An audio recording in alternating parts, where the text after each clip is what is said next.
सुख आणिक दुःख यांना सांधते आहे, जीवनाशी ती कधीची भांडते आहे.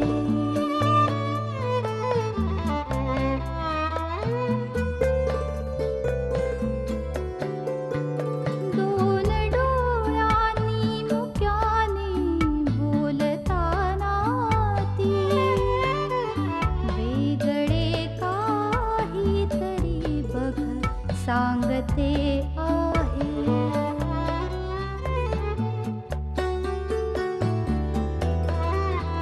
जीवनाचे एक गाणे गात जाताना वेगळीशी चाल त्याची बांधते आहे. जीवनासाठी जणू ही अकस्मिता, सुखाणिक दुःख वेडी अवंतिका.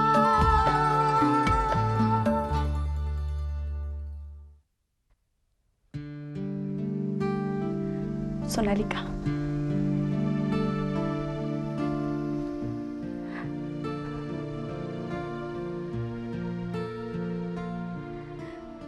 टाटा बेटा, टाटा.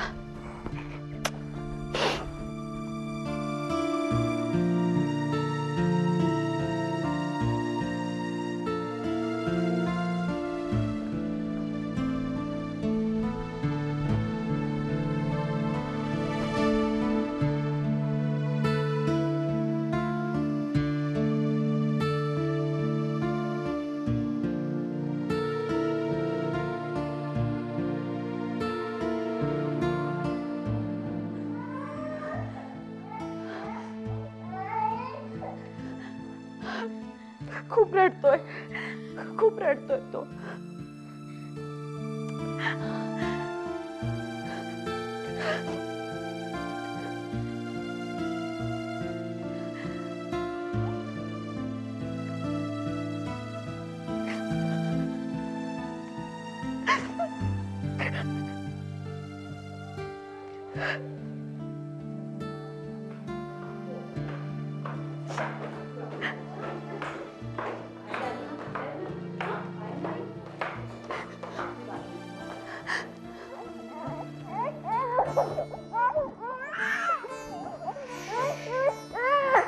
ती बाई आहे ना,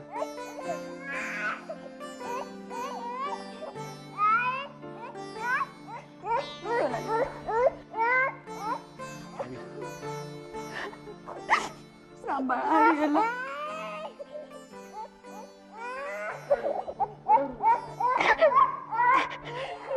अभी अभी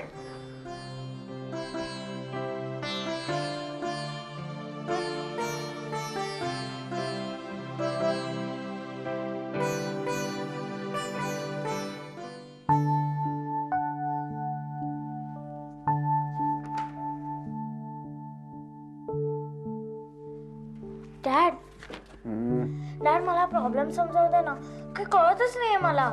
याकरता क्लासमध्ये टीचर शिकवतात ना, त्यावेळेला लक्ष द्यावं. डॅड, तू असं बोलतोस जणू काय मी कधी लक्षच देत नाही. सांग ना डॅड. काय हा हा.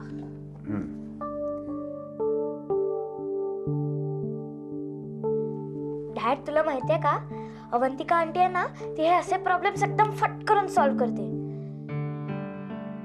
आणि मग मला असं नीटपणे एक्सप्लेन करते. ए डॅड, कधी येणार आहे ती? मी माझ्या सगळ्या फ्रेंड्सना प्रॉमिस केलंय की अवंतिका आंटी आपल्या घरी आली ना की मी त्या सगळ्यांना घरी बोलवून पार्टी देणार आहे. हे डॅड, सांग ना, कुठे गेली आहे ती? कधी येणार आहे? अरे माझे सगळे फ्रेंड्स मला सारखे सारखे विचारत असतात. जुई, आता अभ्यासाच्या वेळेला ही अवंतिका आंटी कुठून आली मध्येच? हे बघ, तुला अभ्यास करायचा नसेल ना तर बाहेर जाऊन टीव्ही बघत बस. उगाच नाही ते प्रश्न मला विचारू नकोस, मला भरपूर काम आहे. हे बघ, अवंतिका आंटी कुठे गेली, कोणाकडे गेली, कशा करता गेली, आता मला काही एक ठाऊक नाही, कळलं?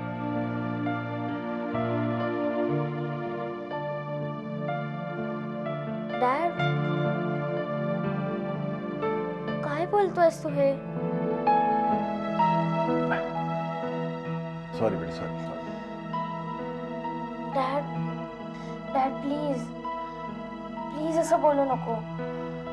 डॅड मला माहिती आहे की अवंतिका आंटी अजून आली नाही म्हणून तू खूप चिडलायस. पण dad please please dad. Dad मला माहिती आहे की ती लवकरच येणार आहे. देवाला माहिती आहे.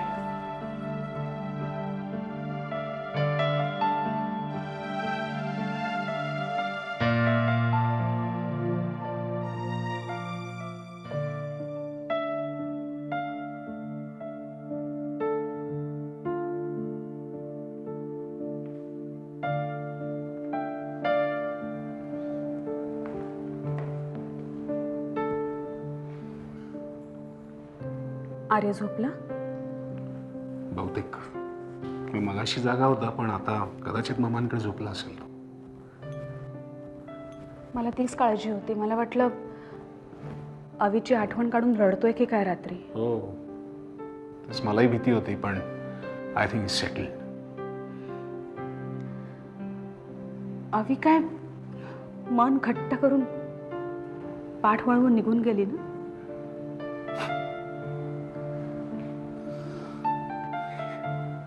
आजची ही अवी मला कळलीच नाही. आली काय, आर्यला इथे ठेवून गेली काय?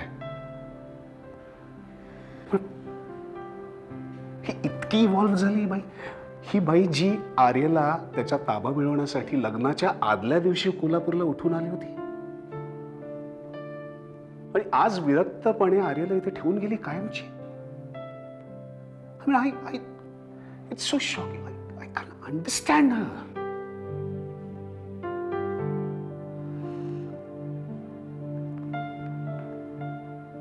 मी काय करू आता तिचं? मी तिच्यावर प्रेम करू, मी तिची पूजा करू, काय करू मी?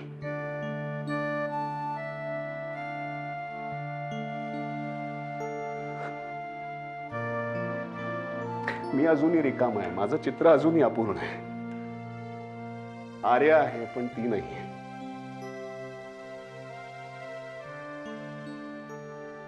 किंवा कदाचित तिच्या अर्थाने चित्र पूर्ण केलं असेल तिने, पण मला अर्थ सापडत नाही. कोणाच ठाऊक मी सापडेल.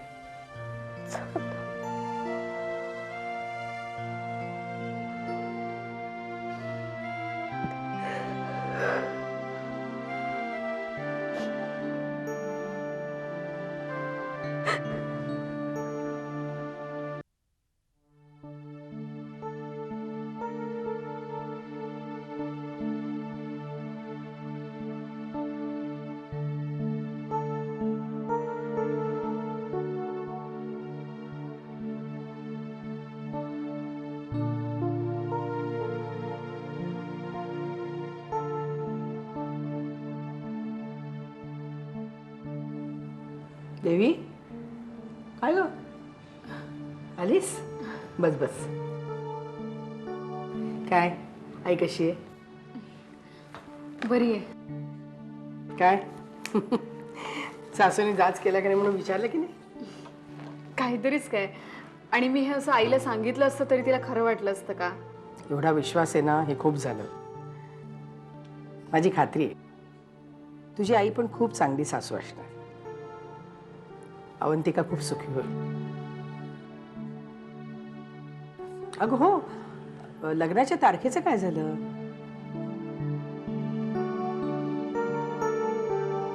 म्हणजे काही प्रॉब्लेम आहे का? नाही, प्रॉब्लेम काही नाही. असं कळलं की शशांक दादा कोल्हापूरला गेला होता. कोल्हापूरला? कशासाठी? काही कळलं नाही, पण आम्हाला सगळ्यांनाच आश्चर्य वाटलं. घरी पण काही सांगितलं नाही? नाही. असेल ग, काहीतरी काम निघालं असेल. नको काळजी करूस एवढी.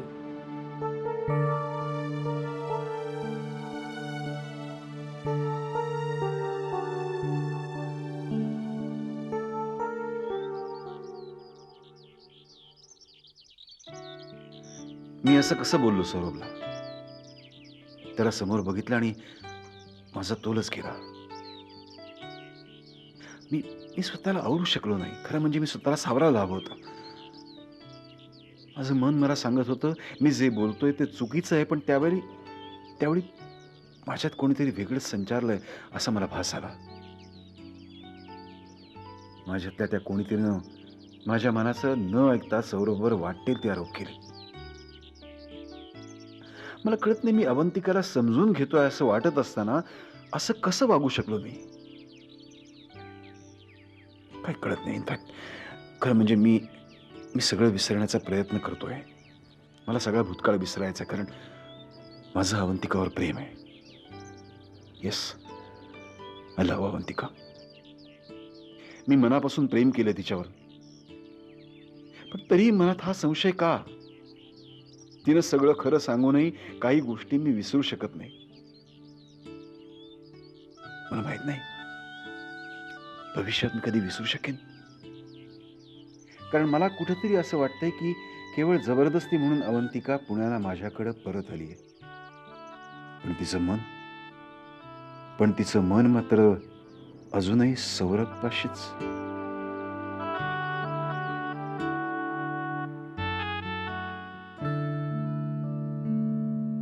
अभिजित, मी जरा नेरुळकरांकडे जाऊन येते. देवानीच्या आईशी माझं काम आहे, थोडं बोलायचं मला त्याच्याशी. आई, तू त्यांना प्लीज रिचाबद्दल काही सांगू नकोस, नाही तर उगाच त्यांना अरे वाटायचं नाही रे की बाबा, मी ते सांगायला नाही चालली. आणि तू पण आज एक वागतोयस आणि उद्या एक वागतोयस असं करू नकोस. फोन बघ. कोणाचा फोन होता? रिचाचा होता. हॅलो, रिचा का? रिचा, मी अभिजितची आई बोलते, इरावती गुप्ते. हे बघ, मी भल्या भल्यांचं डोकं ठिकाणावर आणलंय. मी काय चीज आहे हे तुला माहित नाही अजून. यापुढे जर तू अभिजितला फोन केलास ना, तर मी तुझ्या घरावर महिलांचा मोर्चा आणीन आणि तुझं जिना हराम करून ठेवीन. अभिजितलाच काय, देवानीच्या घरातल्या कोणाने जर त्रास दिलास ना तू, तर तुझी खैर नाही.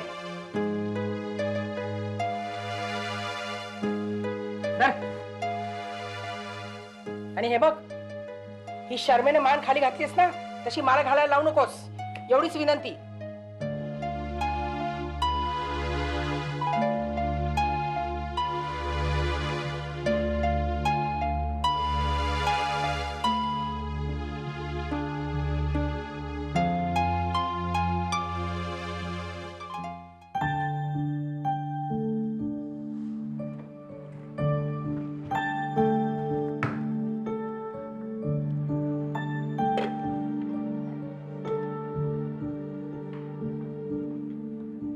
अगं तिच्या सेलवर फोन तरी करून बघ ग, कुठपर्यंत आली आहे ही मुलगी? खूपदा ट्राय केलं ग, फोनच लागत नाहीये. हिनं खरंच काळजीने खरोखर माझा जीव हैराण करते. कधी अवंती,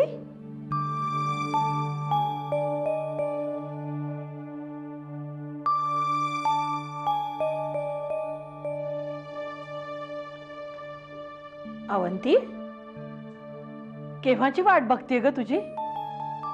असा काय दिसतो तुझा चेहरा? त्रास झालाय का प्रवासाचा? गप्प कायस तू? आणि आर्य कुठे आहे?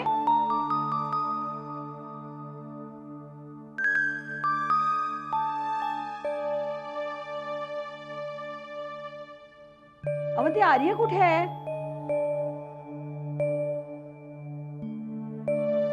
आई, मी खूप दमले, मला कॉफी देतेस का थोडीशी? हे बघ, मी सगळं करीन तुझ्यासाठी. आधी मला सांग, तू आर्यला तिकडे तर ठेवून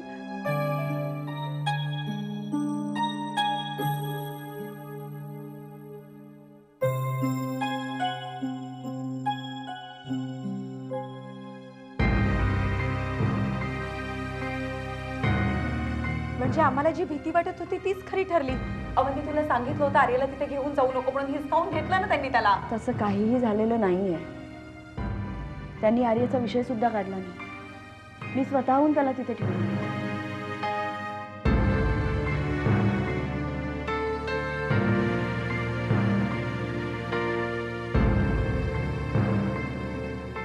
मी आपणहून आर्याला तिथे ठेवून आली सौरभकडे. त्याला सोपवून आली त्यांच्याकडे.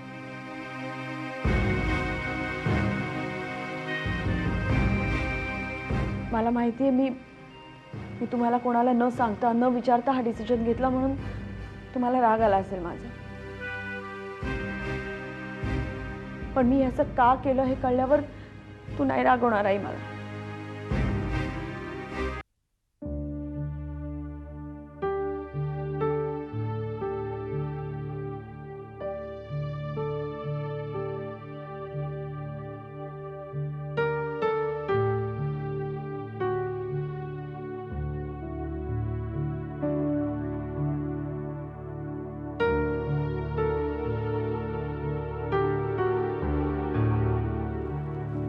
Good morning.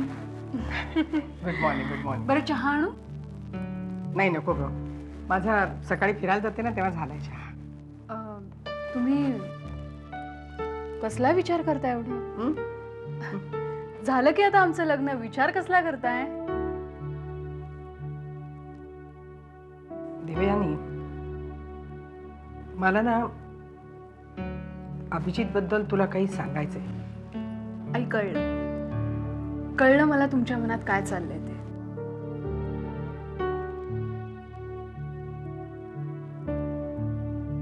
आई, मला अभिजितने रिचाबद्दल सगळं सांगितलंय. खरं म्हटलं तर त्याने जेव्हा सांगितलं तेव्हा मनातल्या मनात मला सुद्धा खूप विचित्र वाटलं.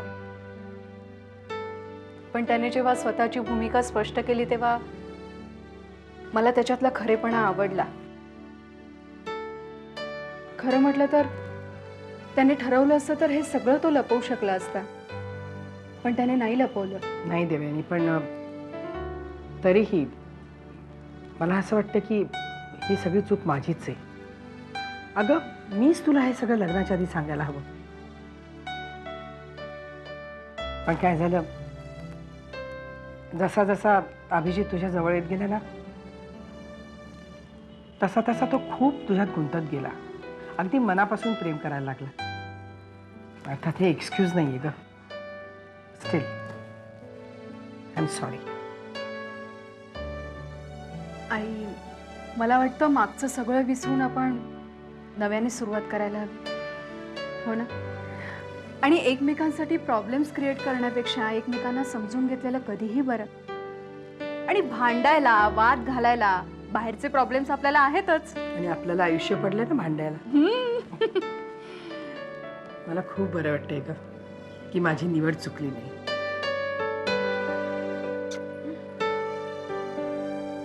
सांगशील एकदा मोकळेपणाने तिथं काय घडलं ते? आणि कोल्हापूरला गेली ती खरं तर सोनालिकाला भेटायला. सोनालिका घर सोडून निघून चालली होती, शहर सोडून निघून चालली होती. मी तिला समजावून सांगितलं की सौरभसाठी तिने थांबणं कसं योग्य आहे हे मी तिला सांगितलं. मी मम्मांकडे गेले तर मम्मांची तब्येत इतकी खालावली होती, त्यांनी आर्याचा एवढा ध्यास घेतला होता की मला त्यांची ती अवस्था नाही बघवली. आणि मी त्यांना म्हटलं की तुम्ही आर्याला तुमच्याकडे ठेवून घ्या. आई, आर्याला फक्त तिथे ठेवण्याने जर त्या घरातली सगळी माणसं आनंदी होणार असतील तर असं करायला काय हरकत होती?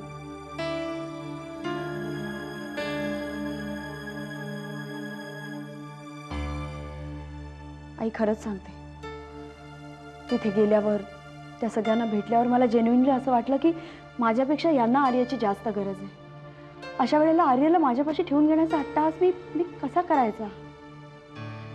आई, मी आई आहे आर्याची. माझ्यासाठी तो सुखात राहणं एवढंच महत्वाचं आहे फक्त. आणि माझी खात्री आहे ते सगळे त्याला खूप सुखात ठेवतील, त्याची खूप काळजी घेतील. हे बघ, तू काय बोलतेस ते मला अजिबात पटत नाहीये. एवढं सगळं होतं ना तर आधीच मग तू. खरं आहे तुझं.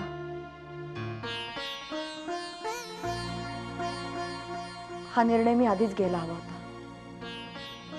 पण नाही घेऊ शकले मी. माझं मन खूप कमकुवत होतं तेव्हा.